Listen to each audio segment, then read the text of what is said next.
الرحمن الرحيم. عن عبد الله بن مسعود رضي الله تعالى عنه أنه قال إن لكل شيء سلاما وإن سلام القرآن سورة البقرة. إن شاء الله நாளையிலிருந்து ஃபஜர் தொழுகையை 5:55க்கு இன்ஷா அல்லாஹ் நடைபெறும். கண்ணியம் நிறைந்த அல்லாஹ்வின் நல்லடியார்களே, அருமையான சகோதர பெருமக்களே, நாயகம் ஸல்லல்லாஹு அலைஹி வஸல்லம் பாக்கியம் நிறைந்த நல்லும்மத்துமார்களே, அருமையானவர்களே, எந்த விஷயத்தை கேட்க இருக்கிறோமோ அந்த விஷயத்தின்படி அமல் செய்யக்கூடிய பாக்கியத்தினையும் கேட்ட விஷயங்களை பிறருக்கு எத்தி வைக்கக்கூடிய பாக்கியத்தினையும் அல்லாஹ் நம் அனைவருக்கும் வழங்கிடுவானாக. நம்முடைய வாழ்நாள்களை அல்லாஹ் ஆரோக்கியமான வாழ்நாட்களாக ஆக்கி தருவானாக. மருத்துவமனைகளுக்கு செல்லாத காலங்களாக ஆக்கி தருவானாக. மருத்துவமனை செலவினங்கள் இருந்து அல்லாஹ் நம் அனைவரையும் முழுமையாக பாதுகாப்பானாக. எல்லா விதமான ஆபத்துகள், விபத்துகள், பலாய் முஸ்லிபத்துகள், பரவக்கூடிய தொற்று நோய்கள், அனைத்து விதமான பாவ செயல்களிலிருந்தும் அல்லாஹ் நம் அனைவரையும் முழுமையாக பாதுகாத்து நிம்மதியான, அமைதியான, ராஹத்தான, சந்தோஷமான, மகிழ்ச்சியான வாழ்க்கை இந்த உலகத்திலும் நாளை மறு உலகத்திலும் அல்லாஹ் அளவில்லாமல் வழங்கிடுவானாக. நம்முடைய ஹலாலான ஹாஜத்துகள் அனைத்தையும் அல்லாஹ் நிறைவேற்றி தருவானாக என்று இந்த நல்ல நேரத்தில் துவா செய்து தூங்குகிறேன். அருமையானவர்களே,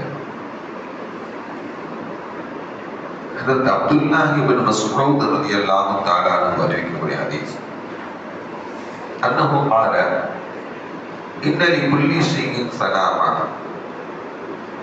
ஒவ்வொரு வஸ்துக்களுக்கும் ஒரு உயர்வு உண்டு. இன்ன ஸலாமல் குர்ஆன், குர்ஆனுடைய உயர்வு என்ன அப்படின்னா சூரத்துல் பக்ரா. சூரத்துல் பக்ரா தான் குர்ஆனுடைய உயர்வு என்று சொன்னார். இன்ன லிகுல்லி ஷைஇன் லுபாபா, ஒவ்வொரு வஸ்துக்களுக்கும் ஒரு சாராம்சம் உண்டு. இன்ன லுபாபல் குர்ஆன், குர்ஆனுடைய சாராம்சம் அல் முஃபஸ்ஸல். அல் முஃபஸ்ஸல் என்று சொல்லக்கூடிய அத்தியாயங்கள். அல் முஃபஸ்ஸல்னா என்ன அப்படின்னா, குர்ஆனில் சில தொழுகைகளுக்காக வேண்டி சில சூறாக்களை ஓத வேண்டும் என்று மதுஹபு சட்டங்களில் சொல்லி தருவாங்க. அந்த திவாலை முஃபஸ்ஸல் என்றெல்லாம் சொல்லுவாங்க. முஃபஸ்ஸல் அத்தியாயங்கள்னா என்ன அப்படின்னா, சூரத்துல் ஹுஜராத் அப்படிங்கிறதுல சூறாவிலிருந்து சூரத்துல் ஹுஜராத்திலிருந்து சூரத்துல் நாஸ் வரையும் உள்ள அத்தியாயங்களுக்கு முஃபஸ்ஸல் அத்தியாயங்கள் என்று சொல்லுவாங்க.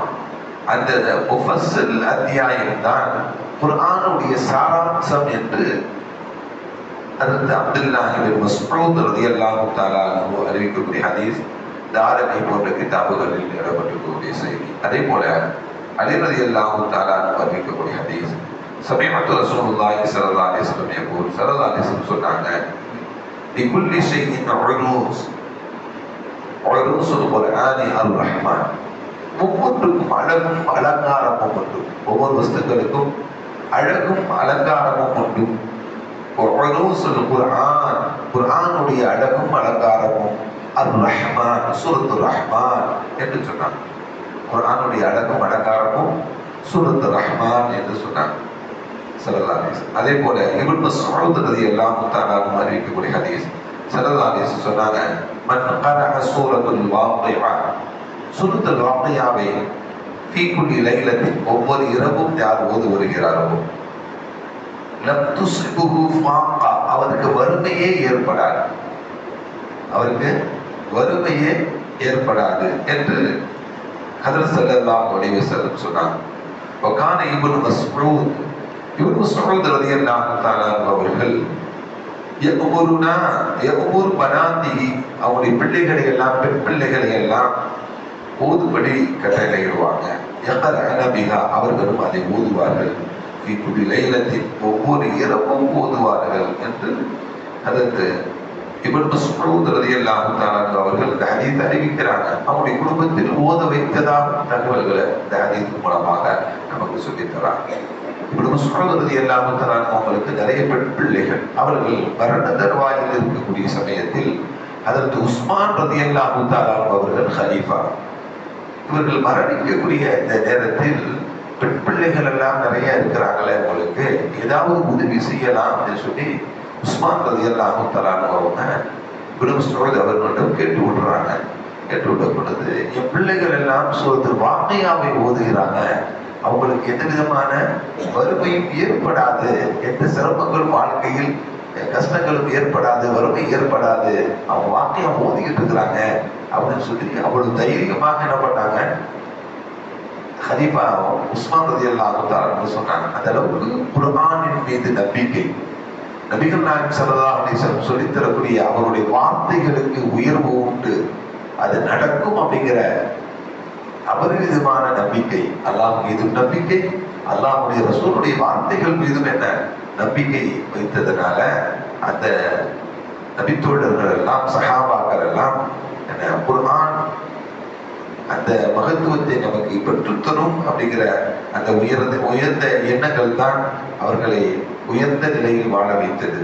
இப்படி இந்த சூரா ஓதுவதனால், சூரத்துல் வாக்கியா ஓதுவதனால என்ன ஏற்படாது, வறுமை ஏற்படாது என்று சொன்னாங்க ஸல்லல்லாஹு அலைஹி வஸல்லம். அதே போல அலி ரலியல்லாஹு தஆலா அறிவிக்கக்கூடிய ஹதீஸ், கான ரசூலுல்லாஹி ஸல்லல்லாஹு அலைஹி வஸல்லம் அவங்க யுஹிப்பு ஹாதிஹி சூரா, இந்த சூராவை நபிகள் நாயகம் ஸல்லல்லாஹு அலைஹி வஸல்லம் அதிகம் விரும்புவாங்க. என்ன சூரா? சப்பிஹ் இஸ்ம ரப்பிக்கல் அஅலா என்று சொல்லக்கூடிய அந்த சூரத்துல் அஅலாவை ஸல்லல்லாஹு அலைஹி வஸல்லம் விரும்புவார்கள் என்று சொல்றாங்க. இந்த ஹதீஸ் அஹ்மது போன்ற கிதாபுகளில் இடம்பெற்றிருக்கக்கூடிய செய்தி. அதே போல இன்னொரு ஹதீஸ் ஒன்று, அப்துல்லாஹ் இப்னு உமர் ரலியல்லாஹு தஆலா அறிவிக்கக்கூடிய ஹதீஸ், அதா ரஜுலுன் அந்நபி ஸல்லல்லாஹு அலைஹி வஸல்லம், ஒரு மனிதர் ரசூலுல்லாஹி ஸல்லல்லாஹு அலைஹி வஸல்லம் வர்றார், வந்து அக்ரஅனி யா ரசூலல்லாஹ், எனக்கு குர்ஆனை கற்றுத்தார்கள் யா ரசூலல்லாஹ், குர்ஆனுடைய சில சூறாக்களை எனக்கு கற்றுத்தார்கள் கேட்கிறார். فقال صلى الله عليه وسلم اقرأ ثلاثة من ذوات தவியா ஸல்லல்லாஹு சொல்றாங்க, அந்த 3 எழுத்துக்கள் உள்ள சூறாவை ஓதுங்கள் அப்படின்னாங்க ஸல்லல்லாஹு அலைஹி வஸல்லம். அந்த 3 எழுத்துக்கள் உள்ள சூறாக்கள்னா என்ன? அலிஃப் லாம் ரா அப்படிங்கிற ஆரம்பிக்கக்கூடிய கிட்டத்தட்ட ஒரு 5 அத்தியாயங்கள் இருக்கிற சூரத்துல் ஹூத், சூரத்து யூசுப், சூரத்து இப்ராஹிம், இப்படி ஒரு 5 சூறாக்கள் அலிஃப் லாம் ரா அப்படின்னு ஆரம்பிக்கக்கூடிய அந்த சூரா, அதை ஸல்லல்லாஹு அலைஹி வஸல்லம் ஓத சொன்னாங்க. ஃபகால, அவர் சொன்னார், வந்த மனிதர், கபுரத் சித்தி, எனக்கு வயசு ரொம்ப ஆயிடுச்சு, இஷ்டத்தத் கல்வி, என்னுடைய உள்ளமெல்லாம் ரொம்ப பலகீனமாக ஆயிடுச்சு, ரொம்ப சிரமப்படுகிறது, வகதுல் லிசானி, என்னுடைய நாவு ரொம்ப தடிப்பமாக ஆகிவிட்டது, அதனால இவ்வளவு பெரிய சூறாக்கள் என்ன பண்ண முடியாது, போத முடியாது என்று ஸல்லல்லாஹு அலைஹி வஸல்லம் சொன்னாரு. கால ஸல்லல்லாஹு சொன்னாங்க, இக்ரா ஸலாஸ மின் தவயாத், அடுத்து 3 எழுத்துக்கள் உள்ள சூறாக்களை ஓத சொன்னாங்க. என்ன? ஹாமீம் அப்படிங்கிற தொடங்கக்கூடிய 7 அத்தியாயங்கள் இருக்கின்றன. ஹாமீம் தொடங்கக்கூடிய 7 அத்தியாயங்கள் இருக்கின்றன, அந்த சூறாக்களை ஓதுங்கன்னு சொன்னாங்க. பகால மிஸ்லுமா காத்தலவு, மேல சொன்ன மாதிரி திரும்பவும் அதே தான் அவரும் சொன்னாரு. காலரஜு யார சூரதா இக்ரஅனி சூரத்து ஜாமிஅத்து, சுருக்கமாக இருக்கணும், அதனுடைய விஷயங்கள் பெருசா இருக்கணும், இருக்க மாதிரி ஒரு சூறாவை எனக்கு கற்றுத்தாருங்க அப்படின்னு சொல்லி சொன்னார். அப்ப ஸல்லல்லாஹு அலைஹி வஸல்லம் ஃபக்ரஹு, ஸல்லல்லாஹு அலைஹி வஸல்லம் சொன்னாங்க, இதா ஸுல்ஸிலத்தில் அர்து, சூரத்து ஸில்ஸாலை நீங்க ஓதுங்க என்று நபிகள் நாயகம் ஸல்லல்லாஹு அலைஹி வஸல்லம் ஹத்தா ஃபரக மின்ஹா, அவர் அங்கிருந்து கிளம்புற வரையும் அதை அவருக்கு கற்றுக் கொடுத்தாங்க. ஃபகால ரஜுலுன், அவர் கிளம்பும் போது சொன்னாரு, வல்லதீ பஅஸக பில் ஹக், எந்த சத்தியத்தை கொண்டு அல்லாஹ் உங்களை அனுப்பி வைத்தானோ அவன் மீது ஆணையாக, லா அஸீது அலைஹி அபதா, நான் இதை தொடர்ந்து ஓதிட்டு வருவேன், இதை விட அதிகப்படுத்த மாட்டேன் அப்படின்னு சொல்றாரு. அப்படின்னா இதை தொடர்ந்து இதை ஓதி கொண்டிருப்பேன் என்பதை அவர் ஸல்லல்லாஹு சொன்னாரு. சும்மா அதுவர் ரஜுல், அவர் பின்னோக்கி அங்கிருந்து விடைபெற்று செல்லக்கூடிய சமயத்தில் வகால ரசூலுல்லாஹி ஸல்லல்லாஹு அலைஹி வஸல்லம், ஸல்லல்லாஹு சொன்னாங்க, அஃப்லஹ ருவைஜல் மர்ரத்தை, ஸல்லல்லாஹு அலைஹி வஸல்லம் 2 தடவை சொன்னாங்க, இந்த சிறிய மனிதர் வெற்றி பெற்று விட்டார், இந்த சிறிய மனிதர் வெற்றி பெற்று விட்டார் என்று 2 தடவை நபிகள் நாயகம் ஸல்லல்லாஹு அலைஹி வஸல்லம் அந்த மனிதரை பார்த்து சொன்னாங்க. இப்படி சில சூறாக்கள் ஸல்லல்லாஹு கற்றுக் கொடுத்திருக்கிறார்கள். அந்த சூறாக்கள் அவர்களை வெற்றியும் தேடி தரும் என்பதெல்லாம் சூரத்து ஜில்சால் போன்ற சூறாவுடைய உயரை பற்றி ஸல்லல்லாஹு அலைஹி வஸல்லம் இந்த ஹதீஸ் அஹ்மத், அபூ தாவூத் போன்ற கிதாபுகளில் இடம்பெற்றிருக்கக்கூடிய ஹதீஸ். வல்லோன் அல்லாஹ் நம் அனைவரையும்